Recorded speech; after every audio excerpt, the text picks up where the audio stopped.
اب ناظرین ہم بات کرتے ہیں عالمی مارکیٹ کی. وہاں پہ بہت بڑی تبدیلیاں دیکھنے کو مل رہی ہیں اور اس کی وجہ اوبویسلی جو مشرقی وسطی میں جاری جنگ ہے. گلوبل سٹاکس کم ہو رہے ہیں جبکہ ناظرین جو سرمایہ کار ہیں وہ سیف ہیون اثاثوں کی طرف بھاگ رہے ہیں.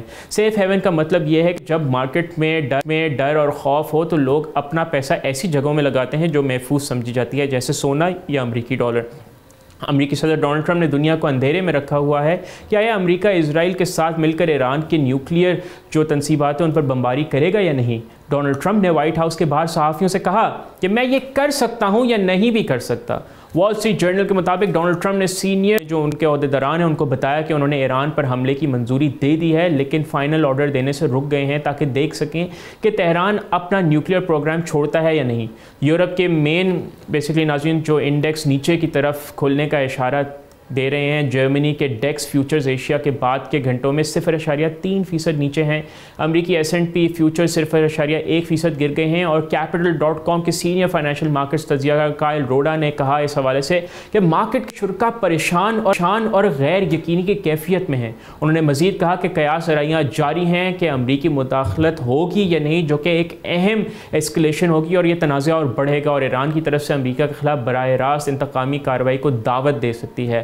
مارکیٹوں میں حالیہ گھبراہٹ کا زیادہ تر مرکز مشرقی وسطی سے ناظرین کروڈ آئل کے سپلائی شاکس کے گرد ہے، جو کہ ناظرین جو کروڈ آئل یعنی تیل کی اونچی قیمتوں میں نظر آ رہا ہے. اگر ہم تیل کی قیمتوں کی بات کی جائے تو برینٹ کروڈ $76.6 فی بیرل تک پہنچ چکا ہے، لیکن یہ اب بھی 4.5 ماہ کی بلند ترین سطح $78.50 سے دور نہیں ہے. ایشیائی سٹاکس کی بات کی جائے تو ان کو بھی نقصان ہوا ہے. تائیوان کا سٹاک بینچ مارک 1.5% نیچے ہے اور ہانگ کانگ کا ہینگ سینگ 2% نیچے چلا گیا ہے. سونے کی قیمت 0.1% بڑھ کر $3,372.36 فی آؤنس ہو گئی ہے، جبکہ امریکی ڈالر، یورو، آسٹریلین اور نیوزی لینڈ ڈالر میں مضبوط ہوا ہے.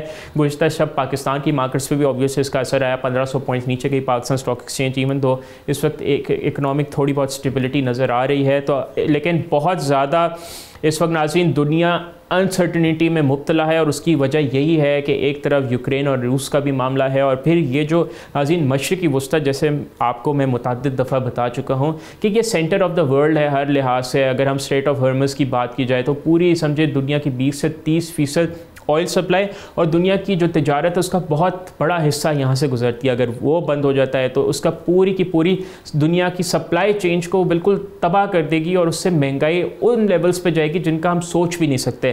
یہ ایک معاملہ ہے. پھر تیل کی قیمتوں کی بات کریں، معاشی اعتبار سے بھی مشرقی وسطی پوری دنیا کے لیے بہت اہم ہے، کیونکہ سمجھیں کہ اس وقت ناظرین دنیا کی سب سے بڑی آج ضرورت معاشی اعتبار سے یا زندگی کے اعتبار سے تیل ہے، اور اس تیل کا جو مین سینٹر ہے وہ یہ مشرقی وسطی ہے. ایران دنیا کی پوری آئل سپلائی کا 4% ہے تقریباً. اگر ہم بات کریں یومیہ ایران کی تیل کی سپلائی تو 33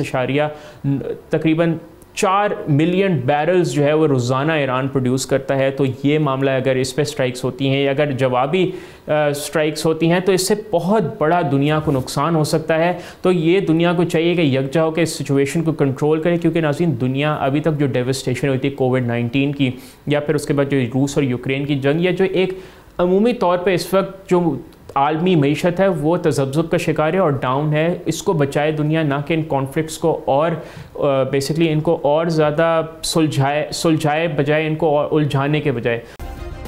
سبسکرائب کریں اور بیل دبائیں تاکہ کوئی خبر رہ نہ جائے.